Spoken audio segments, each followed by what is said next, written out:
আল্লাহ রাসূল বলেছেন, আল্লাহ নবী দয়া নবী জানান, ইন্নাকা লান তাকুমা حتى ترى قبلها 10 آيات فذكر لها الدخان والدابة والدجال وطلوع الشمس من مغربها ونزول عيسى ابن مريم ويجوز وماجوز وثلاثة خسوف، خسف بالمشرق خسف بالمغرب وخسف بالجزيرة العرب فنار تحشر الناس من المشرق إلى المغرب।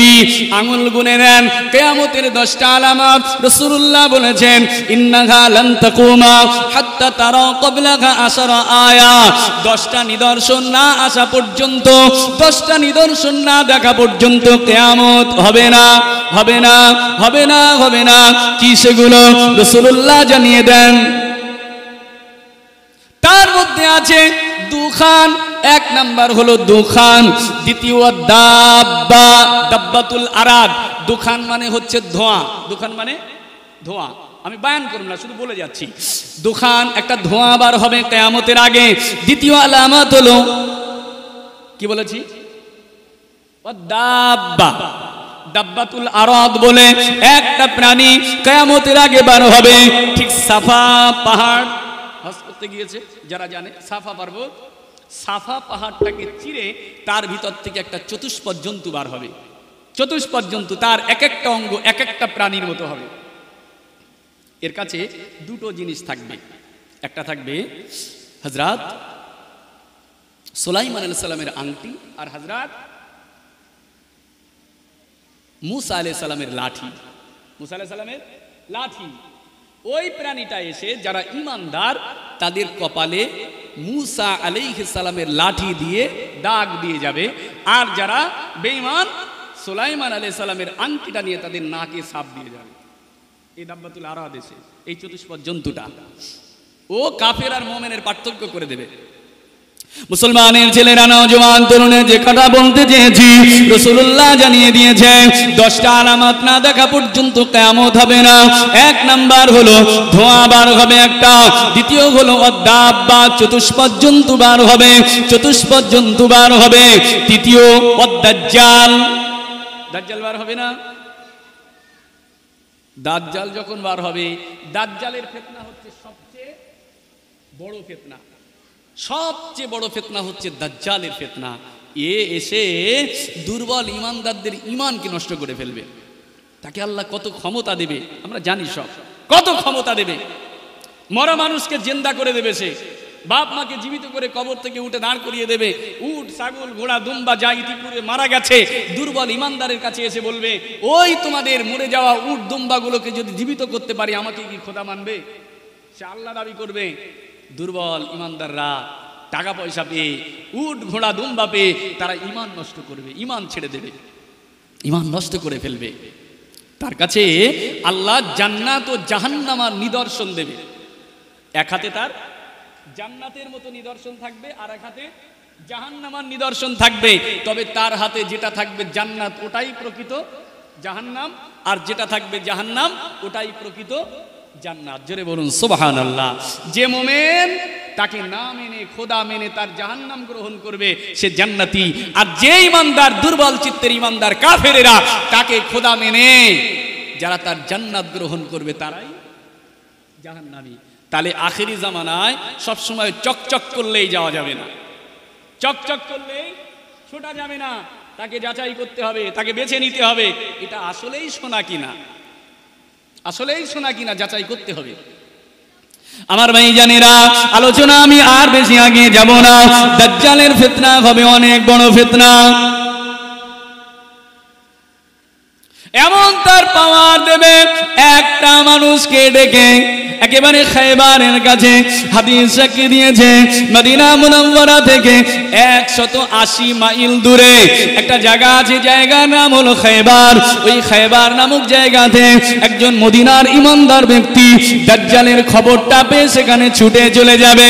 দাজ্জালের কাছে গিয়ে দাজ্জালের কাছে যখন যাবে তাকে ডেকে বলবে, তুমি কি আমাকে খোদা বলে মানবে?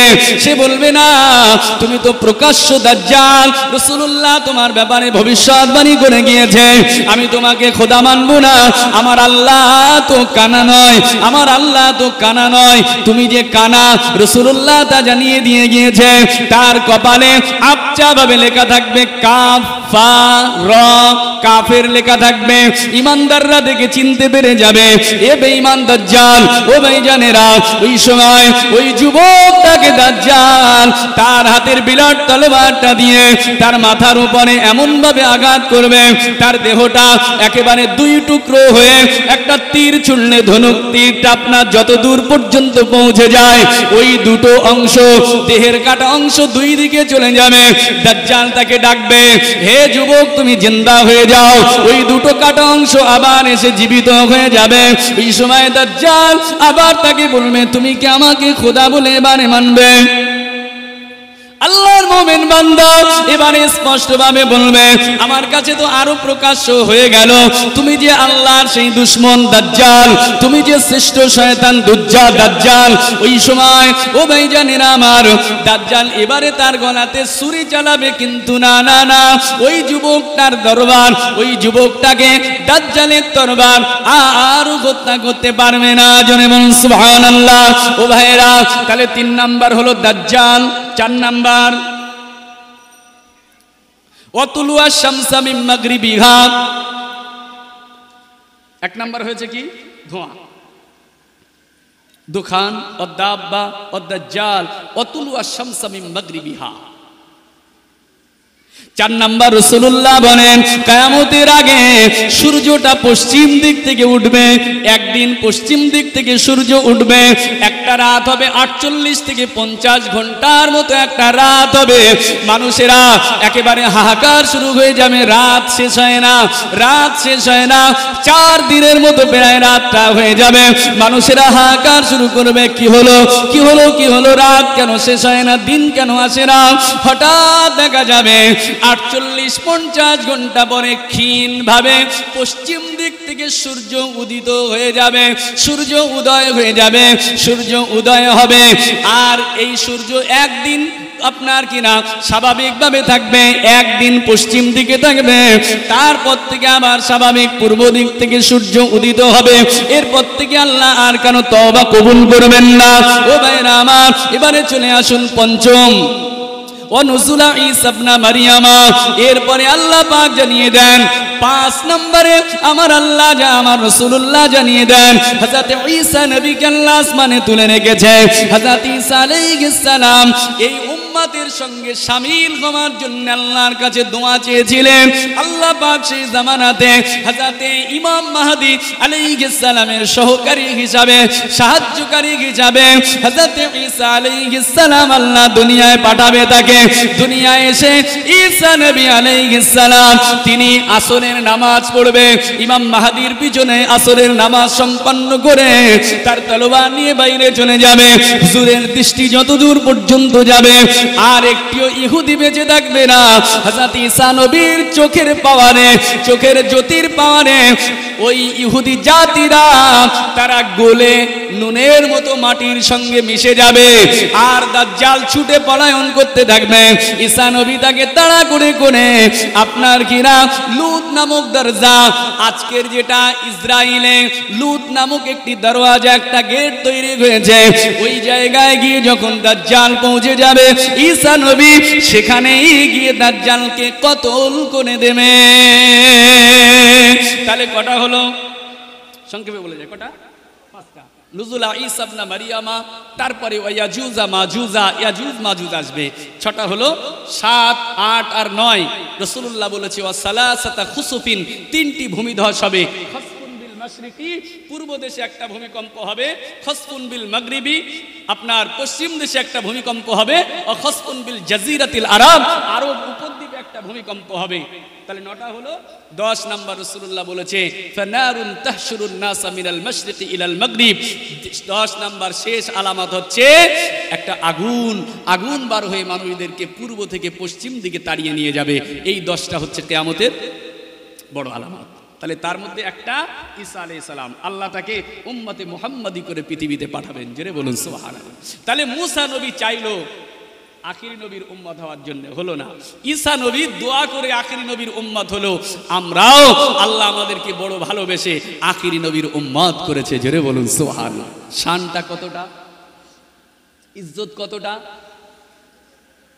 কোরআন সাক্ষী দেয়, সূরাতুল বাকারা আল্লাহ পাক জানিয়ে দেন, ওয়া কাযালিকা জাআলনাকুম উম্মাতান ওয়াসাতা লিতাকুনু শুহাদাআ আলান নাস ওয়া ইয়াকুনার রাসূলু আলাইকুম শাহীদা। ও ভাইজানেরা, আমাদের ইজ্জত এত বেশি, আমাদের সম্মান এত বেশি, আমার আল্লাহ জানিয়ে দিয়েছে, ও আমার আখিরি নবীর উম্মতেরা, ওয়া কাযালিকা জাআলনাকুম উম্মাতান ওয়াসাতা, ও আখিরি নবীর উম্মত, আমি আল্লাহ পাক আমি আল্লাহ তোমাদেরকে ওয়াসাত উম্মত করেছি, মধ্যম পন্থা অবলম্বনকারী উম্মত করেছি। এই ওয়াসাতের ব্যাখ্যায় ইমাম জালালউদ্দিন সুয়ুতি রাহমাতুল্লাহ আলাইহি স্পষ্টভাবে তিনি উল্লেখ করেছেন, উম্মাতান ওয়াসাতা আই খিয়ারান ওয়া উদুলা, ওই উম্মতকে আমি শ্রেষ্ঠ করেছি, এই উম্মতকে আমি ন্যায়পরায়ণ উম্মত করেছি। আল্লাহ বলছে, তাহলে উম্মাতান ওয়াসাতা হচ্ছে শ্রেষ্ঠ উম্মত, উম্মাতান ওয়াসাতা হচ্ছে ন্যায়পরায়ণ উম্মত। একবার জোরে হবে না সুবহানাল্লাহ? তাহলে আমাদেরকে ন্যায় হতে হবে। এখানেও ঠিক একই কথা, ইমাম জালালউদ্দিন সুয়ুতির কথা, আমাদেরকে ন্যায়পরায়ণ উম্মত হতে হবে। এখন এই ন্যায়পরায়ণ উম্মত, উম্মাতান ওয়াসাতা, এর শান কতটা বেশি। আল্লাহ বলছে, তোমাদেরকে উম্মাতান ওয়াসাতা করেছি, তোমাদেরকে সত্য পন্থা অবলম্বনকারী উম্মত করেছি, যাতে করে লিতাকুনু শুহাদা আলান নাস, যাতে করে তোমরা মানব জাতির সাক্ষী হতে পারো, মানব জাতির সাক্ষী হতে পারো। ওয়া ইয়াকুনার রাসূলু আলাইকুম শাহীদা, আর তোমাদের নবী যেন তোমাদের জন্য সাক্ষ্যদাতা হয়ে যায়। জোরে বলো। তাহলে উম্মত হবে মানব জাতির সাক্ষ্যদাতা, আর এই উম্মতের পক্ষে সাক্ষ্য দেবে কে? স্বয়ং মুহাম্মাদুর রাসূলুল্লাহ। একবার জোরে বলুন সুবহানাল্লাহ। কেমন কি সেটা সহিহ বুখারীতে এসেছে। সহিহ বুখারী, আল্লাহ রাসূল বলেছে, সহিহ বুখারীর হাদিস, কিয়ামতের ময়দানে আল্লাহ এই উম্মতকে এত মর্যাদা দেবে, এত সম্মান দেবে, এত ইজ্জত দেবে, যে স্পষ্ট সহিহ বুখারীর হাদিস।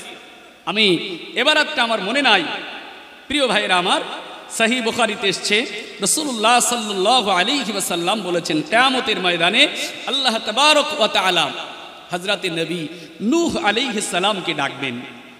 নবী নূহ আলাইহিস সালাম, হযরতে নূহ নবীকে ডেকে আল্লাহ পাক বলবেন, নবী নূহ, তুমি কি আমার রিসালাত, আমার বাণী তুমি তোমার উম্মতের কাছে পৌঁছে দিয়েছো? প্রিয় ভাইরা আমার, একেবারে স্পষ্ট হাদিস।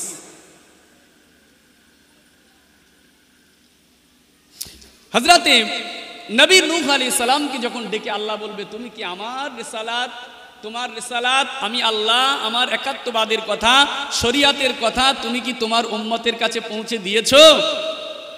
মুসা নবী, হযরত নূহ আলাইহিস সালাম আল্লাহকে বলবেন, হ্যাঁ আল্লাহ, আমি আমার দায়িত্ব পালন করেছি। এবারে আল্লাহ নূহ নবী উম্মতদেরকে ডাকবে, উম্মতদেরকে ডেকে বলবে, হে উম্মতেরা, নূহ নবীর উম্মতেরা, তোমাদের কাছে কি নূহ গিয়েছিল? আমার নবী নূহ কি দ্বীনের দাওয়াত দিয়েছে? তারা সেদিনে স্পষ্টভাবে অস্বীকার করে দেবে, আল্লাহ না, আমাদের কাছে আপনার পক্ষ থেকে কোনো নবী আসেনি, নূহ নবী বলে কেউ আসেনি। নবীকে প্রকাশ্যভাবে যখন অস্বীকার করবে, আল্লাহ পাক নবী নূহকে এবার ডেকে বলবেন, নূহ, তোমার উম্মতেরা তোমাকে অস্বীকার করেছে, এখন তুমি যে তোমার দায়িত্বটা পালন করেছো, তাদের কাছে গিয়ে তুমি দাওয়াত দিয়েছো, এ ব্যাপারে সাক্ষী কি কেউ তোমার কাছে আছে? হযরতে নবী নূহ বলবেন, আল্লাহ, আমার কাছে সাক্ষ্য আছে, আমার কাছে সাক্ষী আছে। কে আছে সাক্ষী? কে সাক্ষী আছে? হযরতে নবী নূহ বলবেন, আল্লাহ পাক আমার জাতি, আমার কওমেরা, আমার উম্মতেরা আমাকে অস্বীকার করলো, কিন্তু আমি নূহ আমার পক্ষে সাক্ষ্য দেওয়ার জন্য আছে আখিরি জামানার নবী মুহাম্মাদুর রাসূলুল্লাহর উম্মত। কত শান, কত মান, কত ইজ্জত। আল্লাহ পাক বলবেন, যাও নবী নূহ তোমার সাক্ষ্যদেরকে নিয়ে এসো। সেদিনে নবী নূহ আলাইহিস সালাম আমাদের নবীর ঈমানদার উম্মত, চূড়ান্ত পর্যায়ের উম্মত, যারা ঈমানদার উম্মতদেরকে ডেকে ডেকে ডেকে ডেকে সাক্ষ্য হিসাবে আল্লাহর কাছে নিয়ে যাবে। এই উম্মতেরা, আমাদের নবীর উম্মতেরা সেদিনে আল্লাহর কাছে গিয়ে নবী নূহ আলাইহিস সালামের পক্ষে সাক্ষ্য দেবে। হ্যাঁ ও আল্লাহ রাব্বুল আলামিন, আপনার নবী নূহ অবশ্যই তার দায়িত্ব পালন করেছে। সে তার কওমের কাছে, সে তার জাতির কাছে দ্বীনের দাওয়াত পৌঁছে দিয়েছে, আপনার একাত্মবাদের কথা বলেছে, ইসলামের দ্বীনের বাণী তাদের কাছে পৌঁছেছে, কিন্তু তারা মানে নাই। আপনার নবী ঠিক, তার জাতিরা, তার কওমেরা ভুল। আচ্ছা বলেন, নবী নূহ আলাইহিস সালাম নবীদের ভিতরে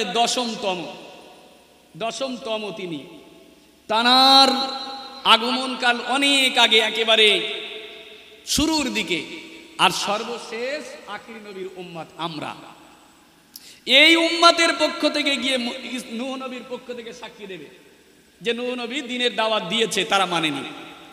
নূহ নবীর উম্মতেরা হেরে যাবে, তখন আল্লাহর কাছে তারা আবার বলবে, আল্লাহ কিভাবে তাদের সাক্ষ্য গ্রহণ করা যায়? তারা তো এসেছে সবার পরে, তারা আমাদেরকেও দেখেনি, নূহকেও দেখেনি, তাহলে কিভাবে তারা আমাদের বিপক্ষে নূহুর পক্ষে সাক্ষ্য দিল? এটা হয় কিভাবে? আমার ভাইরা, ওই সময় আল্লাহ রব্বুল আলামিনের কাছে হযরত নবী নূহ আলাইহিস সালাম তার পক্ষের সাক্ষী উম্মতি মুহাম্মাদি আল্লাহর কাছে চলে যাবে। আল্লাহ, তারা যে দাবি করেছে সেটা ভুল দাবি। অবশ্যই আমরা নূহের জামানার নয়, উম্মতের জামানার নয়। তবে আল্লাহ রব্বুল আলামিন আপনার পক্ষ থেকে আমাদের নবীর প্রতি আপনি কোরআন নাজিল করেছিলেন, সেই কোরআনে আপনি নূহ নবীর ঘটনা জানিয়ে দিয়েছেন যে নূহ তার সম্প্রদায়ের কাছে দ্বীনের দাওয়াত পৌঁছেছিল, কিন্তু তারা মানেনি। একবার জোরে বলুন সুবহানাল্লাহ। তাহলে এই নবীর উম্মতের শান, আখির নবীর উম্মতের শান দিয়েছে কে? আল্লাহ। সেই উম্মত আমরা যদি আমাদের শানকে বজায় রাখতে পারি তাহলে আমরা শ্রেষ্ঠ হব, আর যদি আমরা আমাদের শান না বজায় রাখতে পারি আমাদের শ্রেষ্ঠত্ব মাটির সঙ্গে মিশে যাবে, আর কিছু হবে না। প্রিয় ভাইরা, আমার মাওলানা হিজবুল্লাহ আকুন্দি সাহেব হুজুর, ওনার পক্ষ থেকে সম্ভবত ফোনটা এসেছে, একটু আপনারা দরুদ শরীফ পড়েন তো। আল্লাহুম্মা সাল্লি আলা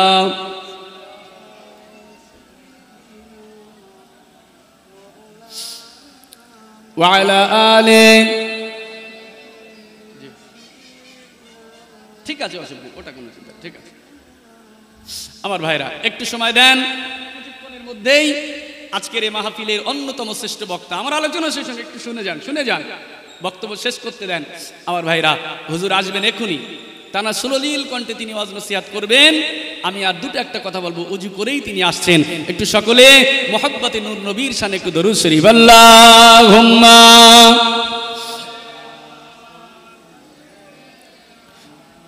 ওয়া আলা আলি সাইয়্যিদিনা।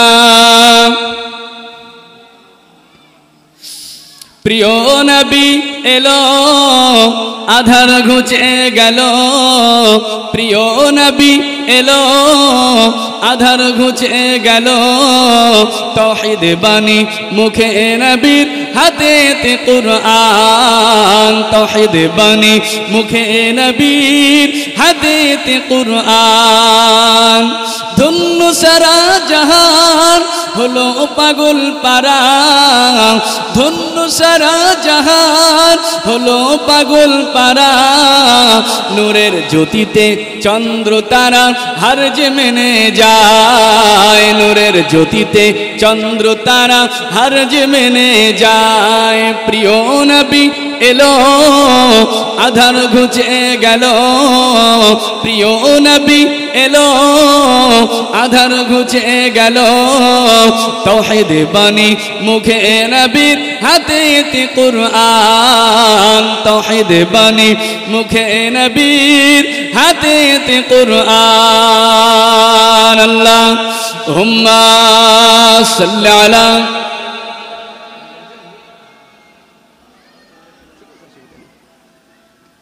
وعلى آل سيدنا আমার ভাইজানেরা আখিরি নবীর উম্মতের শান আল্লাহ দিয়েছে যদি আমাদের শান এতটা হয় এতটা মর্যাদা হয় আখিরি নবীকুল সম্রাটের সম্মান কত শুনে রেখে দেন কিয়ামতের ময়দানে এই উম্মতের এমন কিছু উম্মতকে আল্লাহ পাক এত সম্মান দেবে আল্লাহ পাক এত ইজ্জত দেবে কিয়ামতের ময়দানে আল্লাহ পাক এই উম্মতের কিছু ঈমানদার উম্মতকে আল্লাহ ওয়ালা উম্মতকে বড় ভালোবেসে বড় মোহাব্বত করে সম্মান করে আল্লাহ পাক তার আরশে আজিমের ডান দিকে জায়গা দেবে এমন জায়গা দেবে হাদিস সাক্ষী দিয়েছে উজুহুহুম নূরুন মানাবিরা আলান নূর হাদিসটি এসেছে আপনার কিনা সহিহ বুখারী একেবারে শেষ অধ্যায় কিতাবুত তাওহীদের ভিতরে হাদিসটি এসেছে আল্লাহ নবীর ঈমানদার উম্মতদেরকে আল্লাহ পাক তার আরশে আজিমের ডান পাশে জায়গা দেবে কেমন জায়গা হবে নবী জানিয়ে দিয়েছেন উজুহুহুম নূরুন তাদের মুখ দিয়ে আল্লাহ নূর বার করবে ওয়া মানাবিরা আলান নূর তাদেরকে দাঁড় করিয়ে রাখবেন না আল্লাহ পাক তাদেরকে বসতে জায়গা দেবে বসার জায়গাটাও আল্লাহ পাক নূরের জায়গা দিয়ে দেবে নূরের চেয়ারখানা আল্লাহ দিয়ে দেবে আখিরি নবী ওই উম্মতগুলো নূরওয়ালা চেহারা নূরের চেয়ারের উপরে বসে থাকবে মতির চেয়ারের উপরে তারা বসবে এদেরকে দেখে পূর্ব যুগের নবীরা তারা হিংসা করবে ঈর্ষা হাদিস সাক্ষী দিয়েছে ইয়াখবিতুহুমুল আম্বিয়া ওয়াস শুহাদা পূর্ব যুগের আদম থেকে ঈসা পর্যন্ত সমস্ত নবী রাসূলরা তারা তাদেরকে দেখে ঈর্ষা করবে আর শুহাদায়ে কেরামেরা মর্যাদায় সবচেয়ে বেশি নবীগণেরা তারপরে সবচেয়ে সম্মান হলো শুহাদাদেরকে আল্লাহ নবী জানিয়ে দেন এই নূরওয়ালা মতির মেম্বারওয়ালা উম্মতদেরকে দেখে নবীগণেরা ঈর্ষা করবে শহীদগণেরা ঈর্ষা করবে ও ভাইজানেরা আমার তারা আল্লাহকে ডেকে বলবে আল্লাহ এরা কারা আমরা নবী আমাদেরকে আপনি নূরের মেম্বার দিলেন না আমরা যে শহীদ আমাদেরকে নূরের মেম্বার এখন দিলেন না অবশ্যই নবীরাও নূরের মেম্বার পাবে শহীদরাও নূরের মেম্বার পাবে তবে এদেরকে দেখে ঈর্ষা করবে আখিরি নবীর এই উম্মতদেরকে দেখে ওই সময় ও ভাইজানেরা তারা জিজ্ঞেস করবে আল্লাহ পাক এরা কারা আল্লাহ জবাব দিয়ে দেবে ও নবীগণেরা ও শহীদগণেরা এরা নবী নয় এরা শহীদ নয় তবে এরা আমার আখিরি নবীর চূড়ান্ত পর্যায়ের ঈমানদার তারা আমি আল্লাহ আমার জিকির করে করে আমার ইবাদত করে করে এমন মর্যাদা লাভ করেছে আমি আল্লাহ তাদের প্রতি খুশি হয়ে আজকে আমার আরশে আজিমের ডান পাশে নূরের চেয়ার দিয়ে দিয়েছি ও ভাইজানেরা এই ব্যক্তিগুলো তারা বার হয়ে যাবে আল্লাহ তাদেরকে ডেকে বলবে ও আমার ঈমানদার ও আমার নবীর ঈমানদার উম্মতেরা যাও তোমরা আমার বেহেশতে চলে যাও আমার জান্নাতে চলে যাও ওই সময় ওই ঈমানদার উম্মতগুলো তারাও কত শান তাদের হবে তারা বলবে আল্লাহ আমরা জান্নাতে যাব না বেহেশতে আমরা যাব না কেন যাবে না ওই সময় ওই উম্মতগুলো আল্লাহকে ডেকে বলবে আল্লাহ আমরা ওই পর্যন্ত বেহেশতে যাব না ওগো আল্লাহ এই দুনিয়ার জমিনে এমন কিছু মানুষ ছিল কানু ইউসাল্লুনা মা'ানা ওয়া কানু ইয়াসুমুনা মা'ানা